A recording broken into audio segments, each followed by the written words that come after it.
കരഘോഷങ്ങൾ അകന്നുനിന്ന വിവാദങ്ങളുടെ മൈതാനത്ത് നിന്ന് മലയാളത്തിന്റെ ശ്രീശാന്ത് തിരിച്ചു കയറുകയാണ്.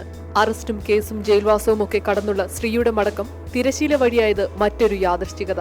ശ്രീയുടെ ഇഷ്ടങ്ങളിൽ എന്നുമുണ്ടായിരുന്നു സിനിമ. ബാലചന്ദ്രകുമാർ സംവിധാനം ചെയ്യുന്ന സിനിമയിലൂടെ ഇന്ത്യയുടെ പ്രിയ ക്രിക്കറ്റ് താരം ആരവങ്ങളിലേക്ക് മടങ്ങിയെത്തുകയാണ്. നല്ലൊരു മ്യൂസിക്കൽ പ്ലസ് ഒരു മൂവി എന്നുള്ള രീതിയിൽ മനഞ്ചേനുണ്ട്. അപ്പം എനിക്ക് തോന്നുന്നു ഐ ആം എക്സൈറ്റഡ്. പിന്നെ നല്ലൊരു കഥയാണ്. അപ്പം ചലഞ്ചിങ് ആയിരിക്കും. ക്രിക്കറ്റിനെ പോലെ അത്ര എളുപ്പമായിരിക്കില്ല, എങ്കിലും നോക്കാം. ചിത്രത്തിന് ബിഗ് പിക്ചർ എന്ന പേര്. അത്രമാത്രമേ അണിയറ പ്രവർത്തകർ ഇപ്പോൾ പുറത്തുവിടുന്നുള്ളൂ. ബാക്കിയെല്ലാം സസ്പെൻസ്.